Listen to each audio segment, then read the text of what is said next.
Today we will move on with other cases regarding subject-verb agreement.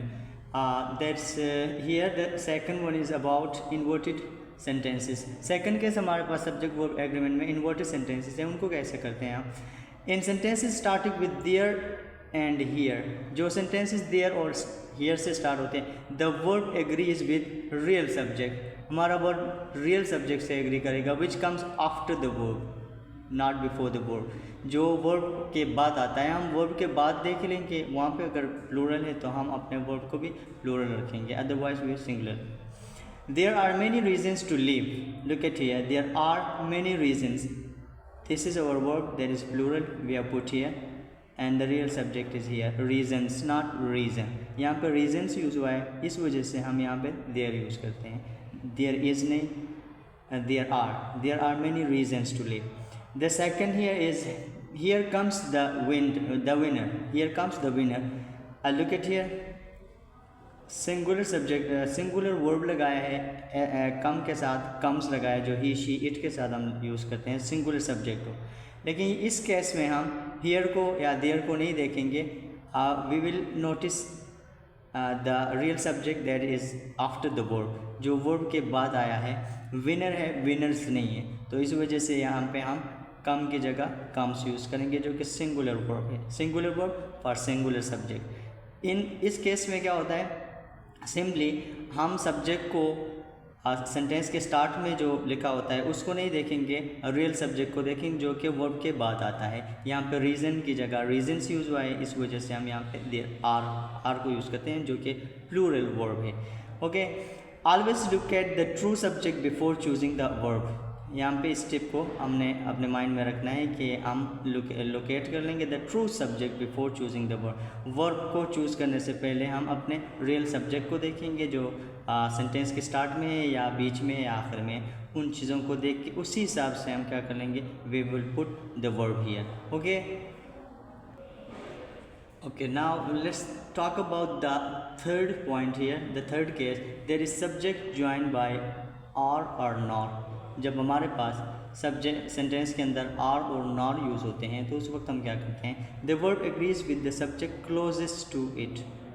हम verb लगाते हुए subject के close जो हमारे पास सब्जेक्ट से जो क्लोजेस्ट होता है उसको देखते हैं. Neither the manager nor the employees are available. इस सेंटेंस में अगर नीदर यूज़ हुआ है और नॉर यूज़ हुआ है, इसमें हम वर्ब यहाँ पे आर लगाए हैं just because of the nearest subject है. यहाँ पे एम्प्लॉयज़ यूज़ हुआ है या manager. Neither the manager, manager हमारे वर्ब से क्या है, दूर है, तो हम क्या कर लेंगे, वर्ब के बिल्कुल करीब जो है उसको देखेंगे. यहाँ पे एम्प्लॉयज़ एस यूज़ किया है, तो एस यहाँ पे शो करता है कि हमारा सब्जेक्ट क्या है, प्लूरल है.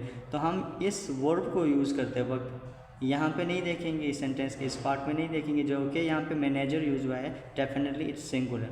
हम प्लूरल को देखेंगे, यहाँ पे हम क्लोजेस्ट को देखेंगे जो कि प्लूरल है. यहाँ पे एम्प्लॉयज़ प्लूरल यूज़ हुआ है. क्लियर.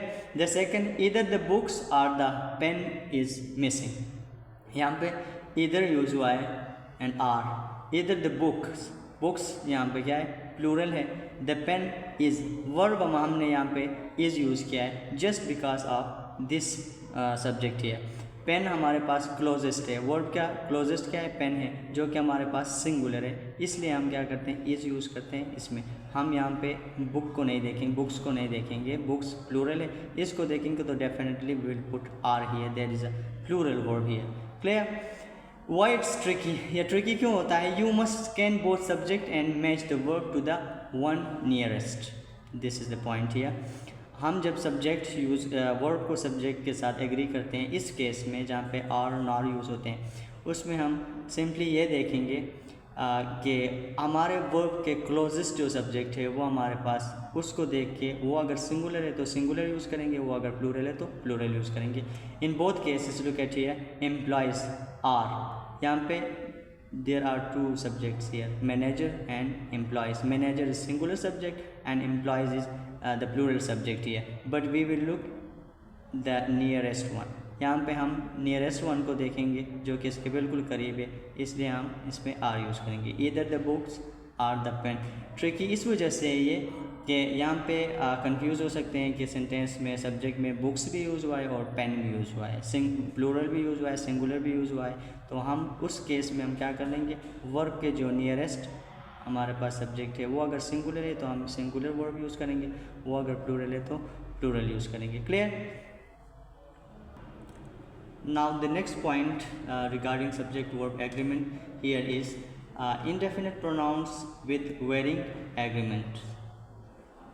इस केस में हम क्या करते हैं, some pronouns are always singular, some pronouns are always singular, some always plural। कुछ pronouns हमारे पास क्या होते हैं, singular consider होते हैं indefinite pronoun अगर यूज़ हुआ है, some always plural, कुछ plural होते हैं, कुछ singular होते हैं, and some depend on context। लेकिन कुछ कॉन्टेक्स्ट को देख के हम यूज़ कर लेंगे, सेंटेंस के अंदर कॉन्टेक्स्ट को देखेंगे, उसी हिसाब से हम वर्ब को यूज़ करेंगे। Clear? Suppose all the cake is gone.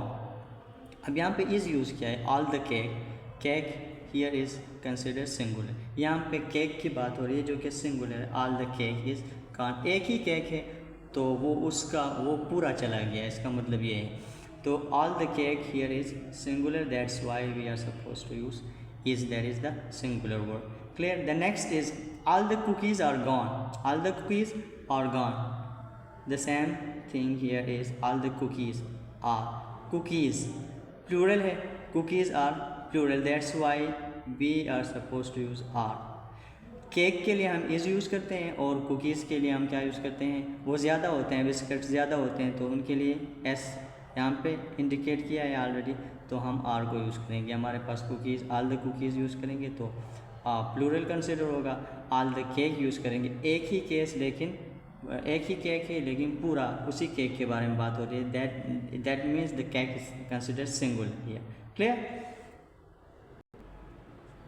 Let's talk about the fifth one, another case regarding subject verb agreement here is that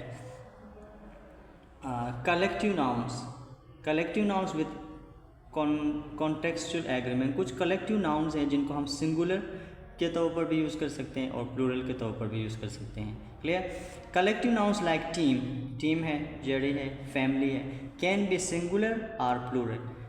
team को, जरी को, फैमिली को हम सिंगुलर भी और प्लूरल भी कंसिडर कर सकते हैं, depending on whether the group is acting as one और एज इंडिविजुअल्स। अब यहाँ पे हम देखेंगे हमारे पास एक कलेक्टिव नाउन होगा जो कि सिंगुलर के तौर पर भी यूज़ होगा, मीन्स कि इसके आगे हम सिंगुलर वर्ब यूज़ करेंगे, इज़ को यूज़ करेंगे या हैज़ को यूज़ करेंगे या वाज को यूज़ करेंगे, और वही कलेक्टिव नाउन दूसरे सेंटेंस में आर उसके साथ हम यूज़ करेंगे। Look at here the example, the team is winning acting as one. यहाँ पे टीम एक नाउन है जिसके साथ हमने इज़ यूज़ किया, क्यों?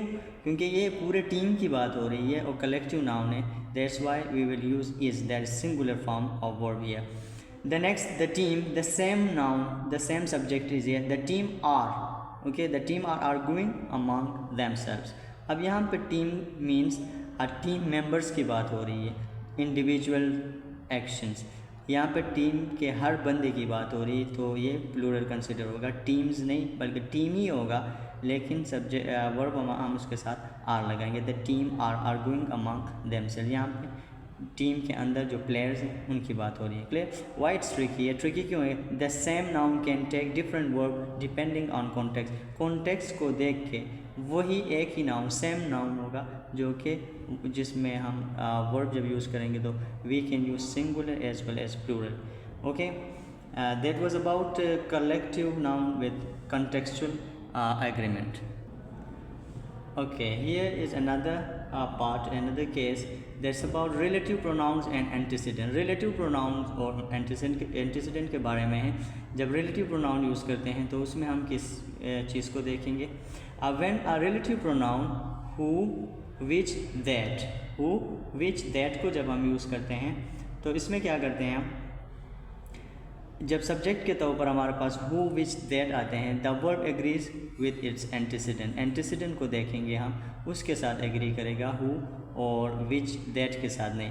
For example, she is one of the students who are excelling.